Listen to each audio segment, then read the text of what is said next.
guys, it is Young Girl Tami here and my buddy Joel Wilson on our podcast Breaking 80 Baby, where we're talking about our journey to go low and break 80. How are you doing, Joel? It's been an interesting week, and even as we've talked off the air, and we won't bring it up because that's but even to top off everything, Saturday when I finally got out a chance to play golf. It was 80 degrees. Right now it is 41. Oh, I am done with the winter time. I am really done with winter. I am ready. I'm ready to sweat and have the 90s again. Bring it back. oh man, I love that. It gets up to like 105 here. That's my joy. I love a good 100-degree day. I miss it all so much. I love that too. And that's what I used to live in Arizona, so I'm used to that 110, 115. I thrive in that. I guess when you get old, your bones need to have that old, that heat just radiating. Oh, I guess I'm a lizard is what I am.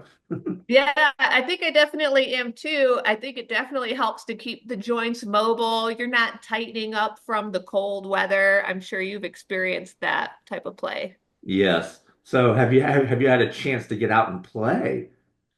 Man, you and I were talking about I have been working so much. I am a nurse. I work 12-hour days. The last 4 days have all been the entire day working. And today I'm off. I hope to get out tomorrow, but it's raining. And then this weekend I travel for like 6 days to see family. And so I don't think it's winter where I'm going in the East Coast, Cleveland, Ohio. And Oh. won't be golfing there. So I can't get back to golf till next week. Have you looked at the weather in Cleveland? I have not. You don't want to, because I just saw it yesterday when I was sitting at a Buffalo Wild Wings, just taking some time off. I was actually at Buffalo Wild Wings for 5.5 hours yesterday, just sitting in the corner, just saying, I'm hiding. Don't let anybody tell where I'm at. But they showed the weather and there's a storm going through. Oh my gosh. Well, of course there is. It's Of Cleveland. course, you're going to go up there. Send me some Yeah. pictures of snow so I realize what I don't miss. Yeah, and I definitely don't miss it either. Growing up there, you value it's really pretty when the trees are covered and stuff. When you're trying to drive in it, it's a death trap. And if you want to be a golfer all year long, you just can't. No, you So, cannot. Luckily, I had a chance to play for the first time in a few months because of everything that was going on. Played a little par three course, shot a 59 on a par 54, which is par three. So does that count as breaking 80? no, no, it does not. Ah, Nice I try. mean, you didn't have to think about that. You're like, oh, hell no. I'm not going to give you that one. Although it's an incredible score on a par three course. You said you were like five over. So, because the game is won and lost in that 100 yards in. I mean, if your drive goes off the rails, but you have a good recovery shot, I mean, we see them do this on the tour all the time. It's magical, Yes, putting it on the green from in the woods, you know. yes. So there's always a chance if you're a little off the fairway. But yeah, that 100 yards in, if you can dial it in and throw darts at the pin, there's less putting. I was actually doing pretty good. I hit 12 of 18 greens in regulation. And then the Lombardi putter was doing pretty good for me. Nailed a 26 footer, nailed a couple 8 or 10 plus, and then was just dead on. I did pretty good. I'm impressed, and I know I'm going to be breaking 80 this year. I think so too. I definitely believe in you.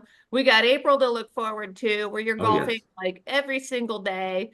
And I'm right there with you in spirit when I can't golf. But yeah, I think it's going to be a good year for us and our scores. We definitely have our heads on straight. We have some real goals, which is what you have to have, and real intention. We're doing the work, the mental, the physical. I think it'll all come together. Well, I think it's the mental portion that if you don't believe you can break 80, you're not going to. And if you believe it in your heart, it's just a matter of time. 100%. I heard a Tiger Woods quote the other day where he was talking about confidence. And he said it so simply, like, well, you just have to be confident. But Hmm. what he means is you have to believe in yourself. When you're taking that swing, you have to really believe that like that ball's going to where you want it to go. You have to believe in that to your core, and that's confidence. Yes. And yeah, you can't play with anxiety. We all know what that does. You second guess, you swing, you hesitate, you're mechanical, and nothing's coming through in a natural way. You have to Yeah, be, you get the ball as you're bringing the club down, you're going, please don't hit it in the water. Please don't hit it in the water. Guess where the ball's going to go? of course, into the water. You just said water to your brain 3 times. Yep. All your brain hears is water. And yeah, those are the little tricks. It just can't be there. And my home course, we start out on a dog leg right. It's Okay. in my brain. I love it. And I hear people all the time walking up to the tee on this hole saying, man, I can't believe we start out on a dog leg right. And my thought is always, I love this hole. I drive it so well. I fly my ball over the cart path, which is on the right side of the fairway, and I know exactly where it's going. And really, 9 times out of 10, I bet you if there was an average 9.5 or something out of 10, I nail my line and I'm out there in the middle of the fairway. I That's wish it was because you see it. longer. Yeah, and You it's know it's going to beautiful. happen. Yeah, and every single time I lock it in as happiness, in the memory bank. And I never falter with confidence on that hole. I know there was a track in Springfield, Ohio, I used to play a lot, and there was one hole that I really it just got into me. And oh, there's your personal assistant. Yeah, this is my buddy, my Insta star. I thought I'd pull him out here because he's just walking around me today. Yes. But That's my there best was friend. one hole, it was a par five, and it was the bane of my playing. And I could be doing really good, and I knew I was going to bogey or double bogey this hole.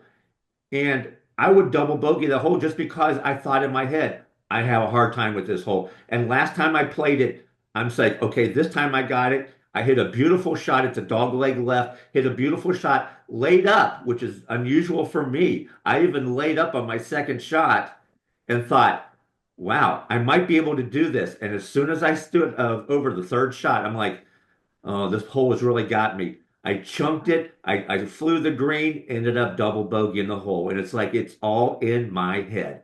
It is. You made such a good point last time when you said when you walk up to your par three across the water and you brought your water ball, you're Mhm. already done. Mhm. Just throw it in the water because you've Exactly. already counted yourself out. That's a great lesson in confidence, and what we're talking about here is like you really have to believe, you have to be confident. And the second that you're not, you are already done. So Yes, and that is so true. That is so true. Well, I know that you've got the Lombardi putter and you were enjoying that and you're doing pretty good with it. Is there something else that's going to be in the bag here shortly? Maybe, maybe not. I think so. So I'm on a new golf driver journey. So I went to one club fitting. I actually tried out drivers for like 3 hours. I hit 200 balls. Oh my My goodness. shoulder paid for it. I So was I'm going to not say, yes. the way to do it. I play with a really heavy shaft right now. It's a 75-gram shaft. Yes. I know that it's too heavy. I know that I need a lighter shaft, but I connect with that shaft and that club head so well. It's like the Ping 430 shaft driver from 8 years ago. It's from like 2018. I just play it so well. I love the sound of it. It's like got an aluminum baseball bat sound. It's so cool. Hmm. But I want distance. I want 20 more yards. And I know that the way to get there is to lighten my shaft, new technology, and get my hips through quicker. So that's like something I really have to do is um, find the right driver, and then I'm going to work with the coach and just work on getting my hips whipping through quicker. While I was driving 200 balls during my club fitting, and I know that that's too much, but time flies when you're having fun. Yes.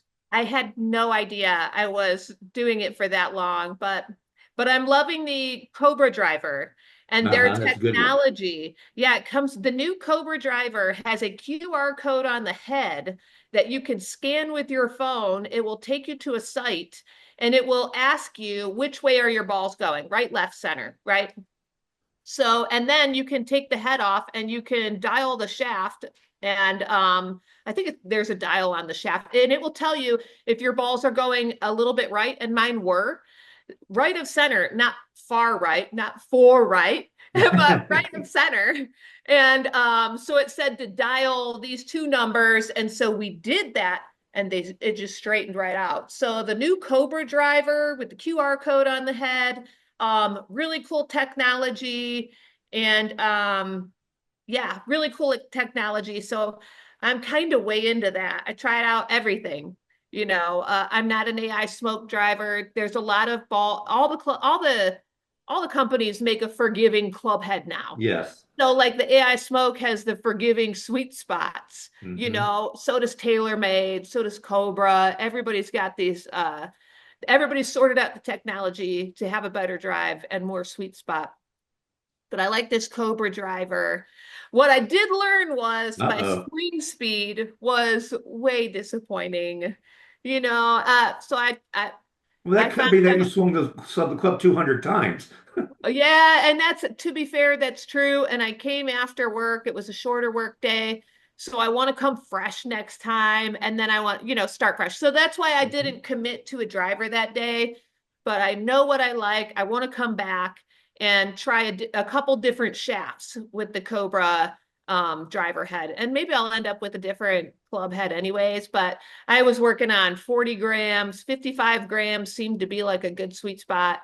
It was like a senior flex driver, or maybe it was a senior stiff shaft driver. It's hard to remember now. So much happened. But I got it pretty near. There's a lot of options out there. Yes, there So, are a lot. we all commonly in golf, we just go buy a driver. We buy the new technology and the new driver. It doesn't make it right for your swing style.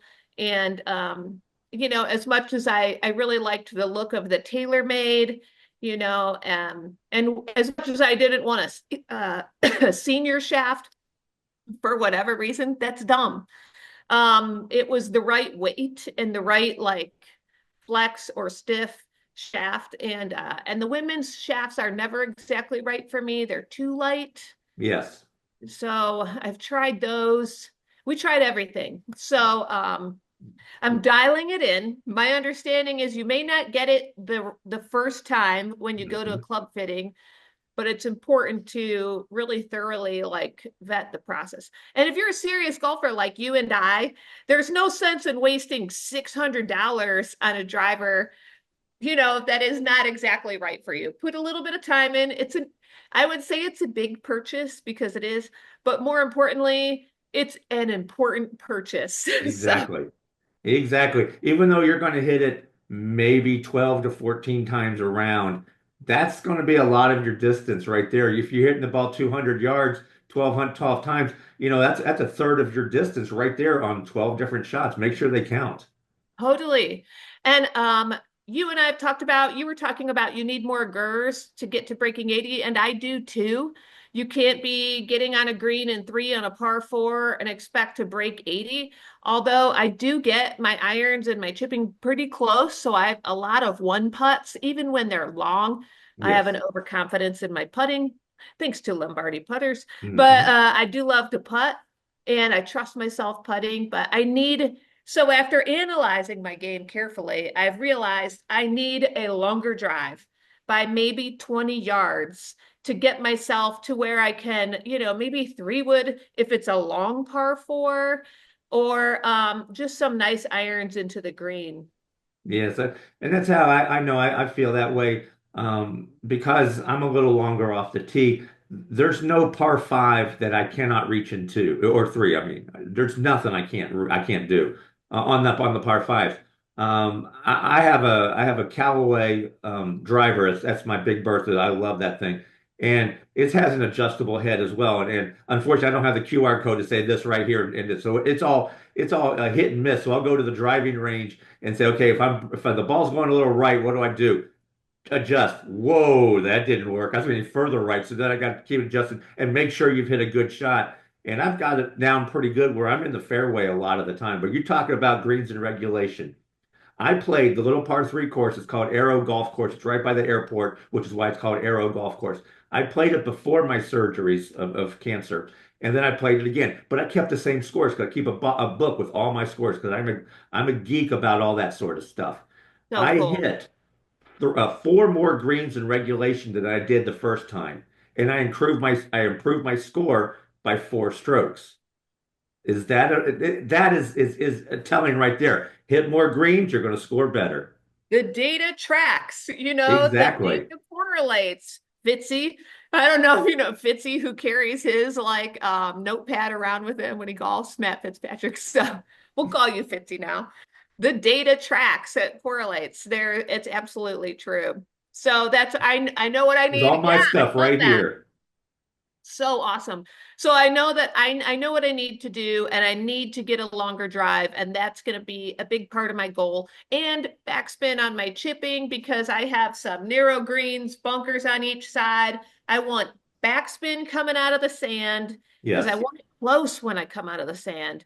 And backspin coming out of grass bunkers. So backspin with chipping and longer drive, and those are my two golf goals for this year. So they're like very specific. And each one of those, and obviously with the new putter, everything together, you'll be shooting 79, 78 before you know it. When you're looking at the new driver, what's the loft that you're looking at?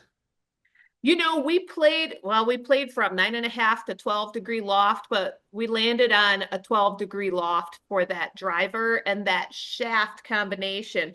So it's fantastic that you're thinking about loft because with each club head and shaft weight, there were different lofts and you can set your loft on your club head and so yeah, we ranged, and I think when I go back, that's a thing that I need to figure out as well. So we need to pick the correct shaft. I love the Cobra technology, and then we need to dial in my loft.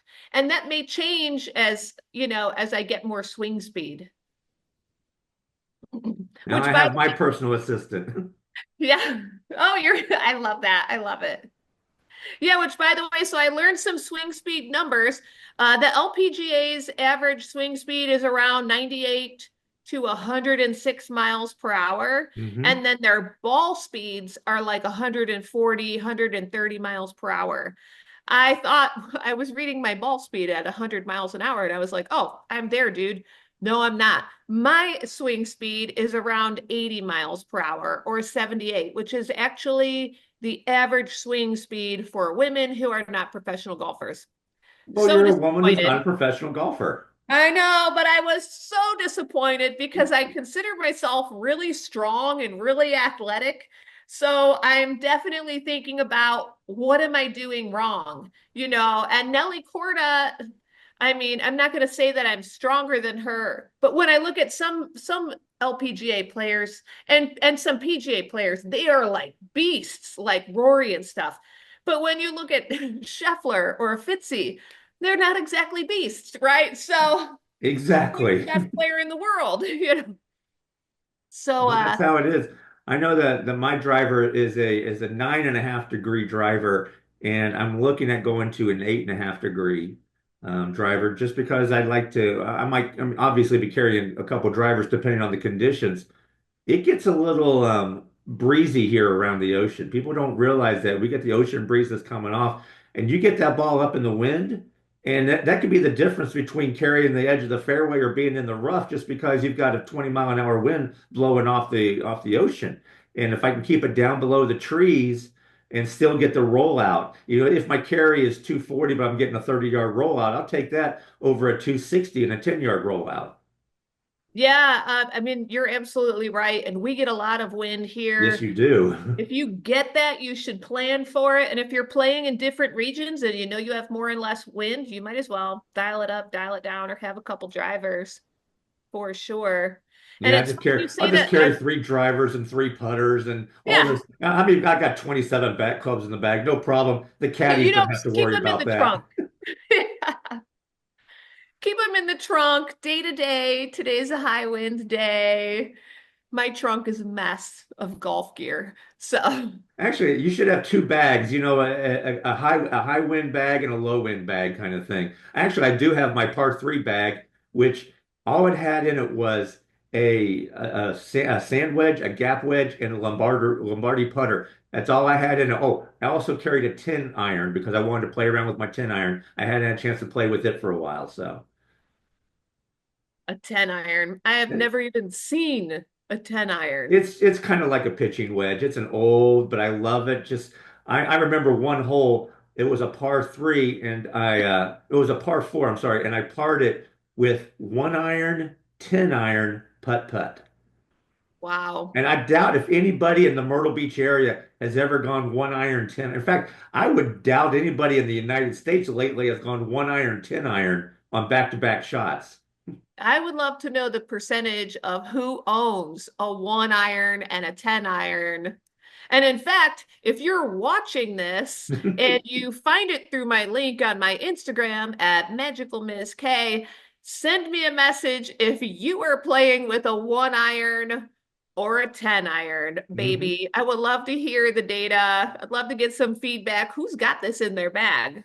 Hey, you would be surprised. There's another guy here, and his name I call him Jody Smith, but his real name is Joel Smith. But Joel Wilson and Joel Smith, I said you can't have that because I'm here first, even though he is older. He carries a one iron, and we do a podcast called A Pair of One Irons, and we will both hit our one irons and see what we can do. We're probably the only people in Myrtle Beach who carry one irons. I bet that's true. And then when you go to the PGA store saying, I need this club re-gripped, and they look at you going, sir, it's a one iron. I go, yeah, I know. I need it re-gripped. Can you do that, please? And they kind of shake their head going, he's not that old, but anyway. Yeah, yeah, no doubt. Oh You my going to be God. watching the TGL tonight? You know I'm going to be watching the TGL tonight. See, we got to talk about the TGL. That's a weekly thing now. I am so obsessed with the TGL. I'm finding more and more people receptive to it. After week one, the world flipped out about the TGL. I heard it on all the golf radio and networks the next day and the podcasts. People ranging from they have ruined the sport to a whole bunch of critical feedback. And now here we are 4 weeks in or something. And I think people are like, man, it's nice to have golf in the middle of the week. It is cool. I mean, I was the same way. I'm kind of like, you know what? I'm old school. Get out there in the grass and let's play golf the way it should be. No, I'm captivated every time. I want to see, what's going on, what's going on. Yeah, me too. Love hearing these guys talk to each other. Love hearing, like, I just love to see them having fun. It's very serious in a PGA event. They've got millions of dollars on the line. It's understandably serious. So the TGL is like such welcome fun. I love Speaking it. of fun, that There, Waste Management Open, I think that this is like my new Super Bowl. did you get a chance to go? No, I think next year I decided I'm going next year for sure. Number 16, that par three. I don't know if you saw the hole in one that occurred on it on Yeah, I like day saw it. one. Hmm. It was so exciting. The crowd is so exciting. And I know the Super Bowl was this weekend and that was cool. I didn't have any anybody in the game that I didn't have any skin in the game. So, but the Waste Management Open is like just fun all weekend. So every day was like so fun. You'll have to go because I'm going next year. The